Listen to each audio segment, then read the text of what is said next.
ग्राम कानपुर नगर का, जहां पर इस जागरूकता को देखकर बड़ा दिल खुश हुआ कि बौद्ध धर्म और बाबा साहब डॉक्टर भीमराव अंबेडकर का मिशन अब शहरों में सीमित नहीं है, गांवों में।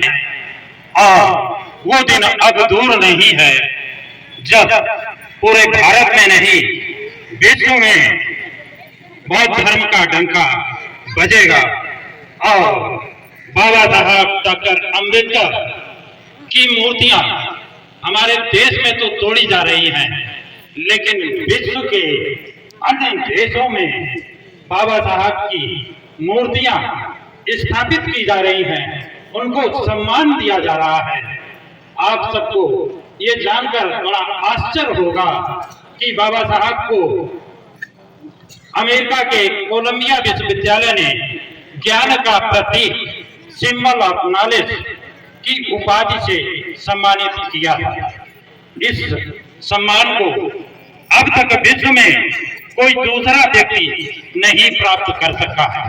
तो आपके समाज का वो व्यक्ति, वो लड़का जिसने भारत का संविधान लिखा, उसको अमेरिका विश्वविद्यालय ने, कोलंबिया विश्वविद्यालय ने उसकी प्रतिभा को पहचाना और उससे पहले ही उनको ज्ञान का प्रतीक के सम्मान से सम्मानित किया।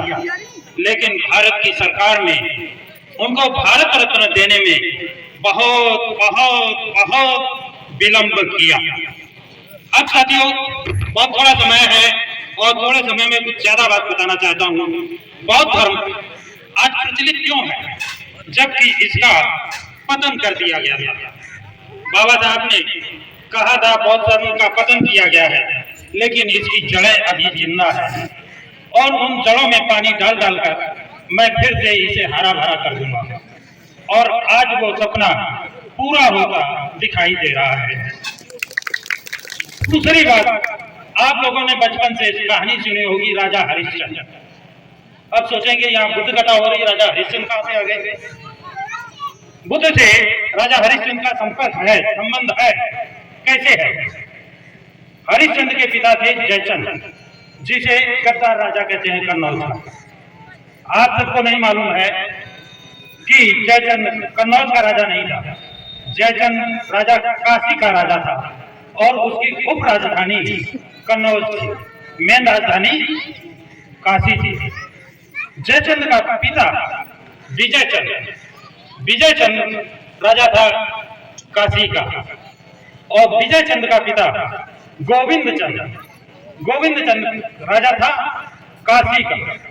और जिस दिन जयचंद पैदा हुए थे, उस दिन दक्षिण भारत में गोविंदचंद ने एक राजा को परास्त करके विजय हासिल की थी।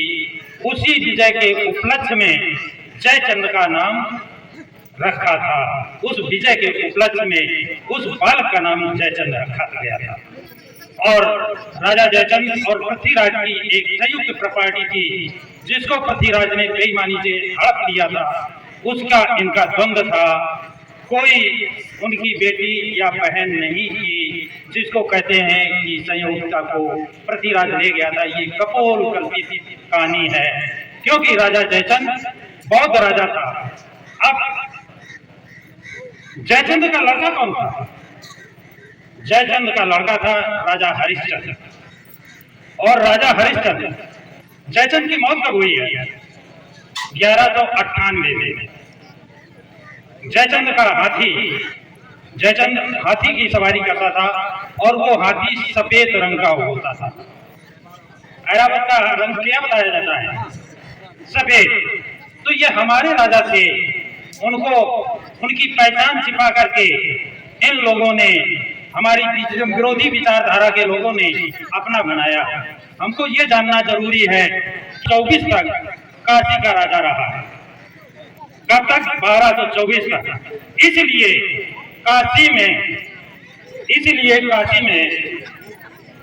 बौद्ध धर्म के कबीरदास काशी में ही क्यों ये बनते? क्यों वहां लास्ट तक बौद्ध राजा था और बौद्ध राजा का अभिलेख सारनाथ में उपलब्ध है। शिलालेखों का प्रमाण है ये सारनाथ में शिलालेख जो मिले हैं अंग्रेज सरकार के खुदाई में, वो प्रमाणित है।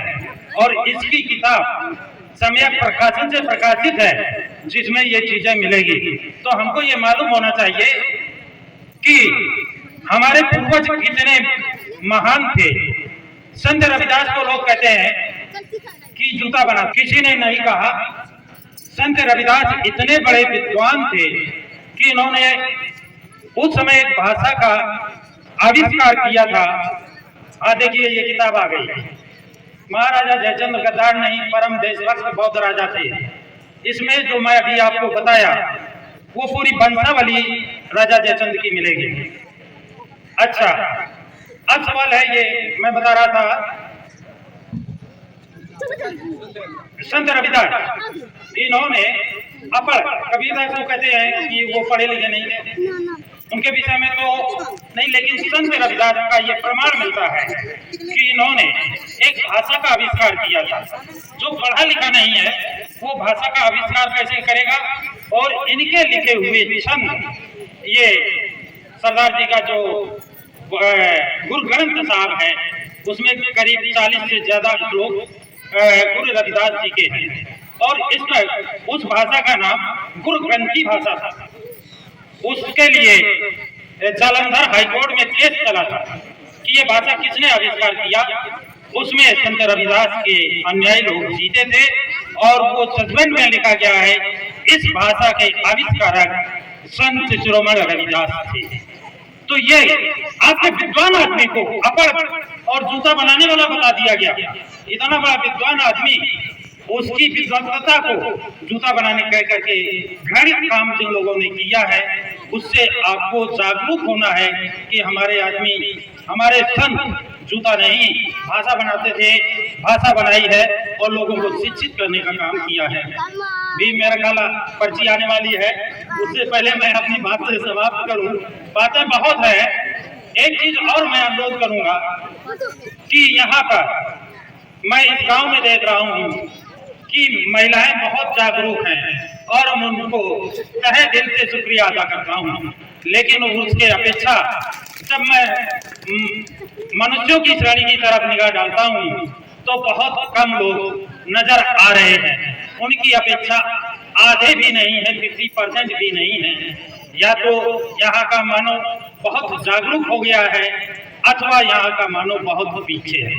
तो में एक बात तो है, जितना ज्ञान आपको पढ़ने से नहीं मिलता है उससे ज्यादा ज्ञान आपको सुनने से, सत्य सगागम से मिलता है। और आपकी जो हमारा संघ था, मैं 2 मिनट का समय लूंगा, थोड़ा समय मिल गया मुझे, खुशी है। मैं थोड़ा समय ये लूंगा कि जो लोग कहते हैं शिक्षा, बाबा साहब पढ़े थे और बाबा साहब के बराबर विश्व में अभी कोई डिग्री धारक नहीं बना है। लेकिन बाबा साहब ना तो डीएम बने, ना हाई कोर्ट के जज बने, जबकि इंग्लैंड से जब शिक्षा प्राप्त करके आए हैं और राजा बड़ौदा के यहाँ वो शिक्षा ग्रहण नौकरी करने जा रहे थे, क्योंकि प्रतिबंधित से बॉन्ड भर रखा था, तब इनके पिताजी ने विरोध किया था कि तुम नौकरी नहीं करेगा। तो उन्होंने कहा कर्ज देना है, कर्ज हम कमाकर अदा करेंगे, लेकिन अगर तुम नौकरी करने लगेगा तो देश की आजादी कैसे कराएगा, समाज को आजाद कैसे कराएगा। ये सोच किसका था? बाबा साहब के पिता राम जी का, कि अगर तू नौकरी करने लगेगा तो डर जाएगा, और जब तू डर जाएगा तो समाज की और देश की बात नहीं करेगा। मैं नौकरी करता था, मैं भी डरता था। आज जितने नौकरी कर रहे हैं वो डर रहे हैं, नहीं चाहते हैं, लेकिन सरकार का आदेश। अब एक उदाहरण दे दूं, मानवर काशीराम बंगाल में जब पहली मीटिंग की और वहाँ कहते थे क्या 200-400 लोग इकट्ठा होंगे, 3 लाख लोग इकट्ठा हो गए, और वे देख कर चौथ बसु घबरा गया। उसने सारी व्यवस्था गड़बड़ कर दी, लाठीचार्ज करवा दिया। लोग बोले पुलिस प्रशासन डीएम को मारो पीटो। काशीराम ने कहा नो, ये तो नौकर है, डीएम एसपी तो नौकर है, बॉस कौन है? जोध बसु, मुख्यमंत्री यहाँ का, वो माफी मांगे। और उन्होंने एक मंत्र दे दिया उन 3 लाख लोगों को। वो कौन सा मंत्र था कि आप लोग लेटरिन पेशाब करने बाहर नहीं जाएंगे, सिविल लाइन की सड़कों पर करेंगे, सिविल लाइन की सड़कों पर करेंगे, जो यहाँ की मेन बस्ती है। और लोगों ने उसका पालन किया। उस सिविल लाइन में सुबह गंदगी ही गंदगी थी, गंदगी ही गंदगी थी। जोध बसु को फ्लाइट पकड़ के दिल्ली जाना पड़ा और मनोहर काशीराम के पैर पकड़ करके माफी मांगना पड़ा, माफी मांगना पड़ा। ये है संघ और संगठन की शक्ति। अगर 3 लाख लोग ना होते तो मनोहर काम नहीं कर पाते। मनोहर काशीराम की ये बात हो गई। अब बाबा साहब की पहली बात मैं बता दूं। पहला आंदोलन जब महाड़ का पानी का आंदोलन किया था, भाई जिस तालाब में कुछ बिल्ली जानवर पानी पी सकते थे, उसमें हम सबको पानी नहीं पीने दिया जाता था।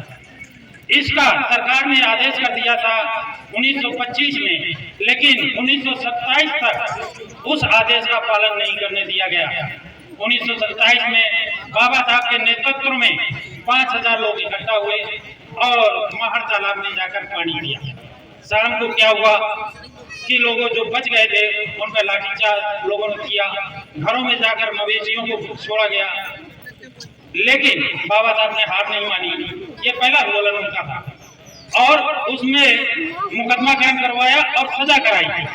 इसके बाद जब सजा हो गई, उसी साल उसी बार दिसंबर महीने में दूसरा आंदोलन बाबा साहब ने वहां पर किया और उसमें आह्वान किया जो जेल जाने को तैयार हो वो आंदोलन में आए।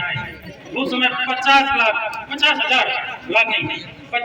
लोग महाड़ पहुंचे और बाबा साहब ने कहा पढ़े लिखे लोगों को बैठाला 12 लोगों को कि लिस्ट बना लो कितने लोग जेल जाना चाहेंगे।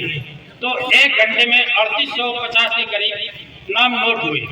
तो उन्होंने कहा बहुत हो गए, कैसे नाम नोट हो? बोले हाथ उठाइए भाई, कौन कौन जेल जाना चाहते हैं? तो लोगों ने एक एक नहीं 2-2 हाथ उठा दिए। दोनों हाथ के हम जेल जाएंगे, हम जेल जाएंगे। तो वो लिखने वाले बाबा साहब के सामने गए कि बाबा साहब यहाँ तो सब कह रहे हैं हम जेल जाएंगे। और डीएम जो था वो कह रहा था आज का आंदोलन स्थगित कर दो क्योंकि स्टे आ चुका है। तो बाबा साहब बोले ये सब जेल जाने के लिए आए हैं, हम आंदोलन कैसे स्थगित कर दें? तब डीएम ने समझाया कि हमने ये अधिकार आपको दिए हैं और ये स्टे भी आपके काबिल वकील है डॉक्टर अंबेडकर, ये और हम मिलकर इस स्टे को खत्म करेंगे, आपको अधिकार मिलेंगे। तो वो आंदोलन स्थगित तो हुआ और उसी समय बाबा साहब ने इस 50,000 एकत्र भीड़ को समझाने के लिए बाबा साहब ने मनुस्मृति नहीं जलाई थी।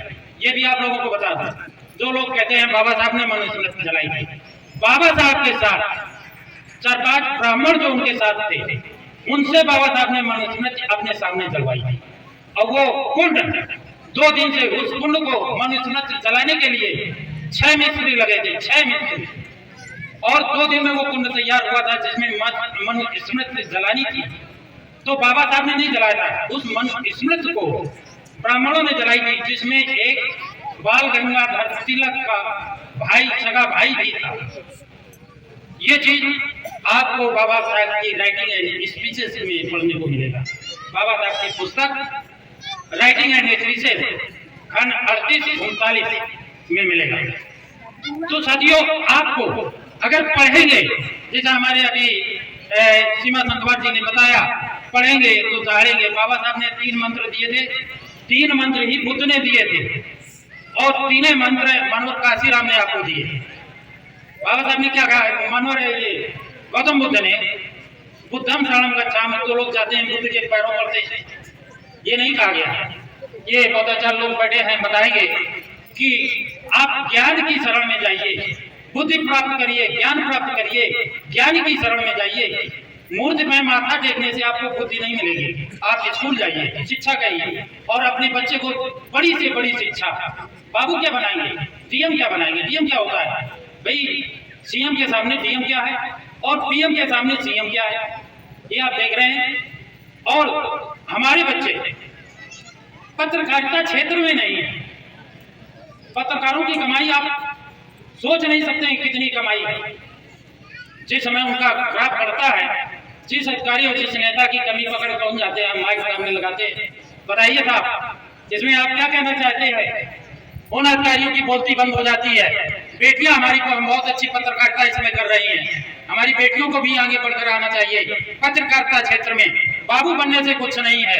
डीएम के नीचे, एसपी के नीचे नौकरी करना तो मैं बिल्कुल बेकार ही मानता हूँ।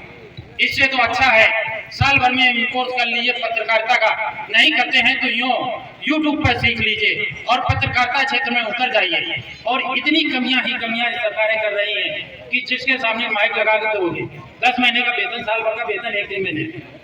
तो अब मुझे हरी झंडी भी मिल रही है। इसलिए मैं अपनी बात समाप्त करने के बाद एक बार फिर कहूँगा कि जो 3 बातें आपको बताई गई हैं कि अपने बच्चे को शिक्षा जरूर दिलाइए, हर कष्ट बर्दाश्त करिए, लेकिन ऊंची शिक्षा दिलाइए, ऊंचे पदों पर पहुंचाइए। बाबू बनाने का सपना मत देखिए, अधिकारी बनाने का सपना देखिए। सभी साथियों को सभी ने ध्यान से सुना, इसके लिए सभी को बहुत बहुत धन्यवाद। जय भीम, नमो बुद्धाय, जय भारत, जय हिंद।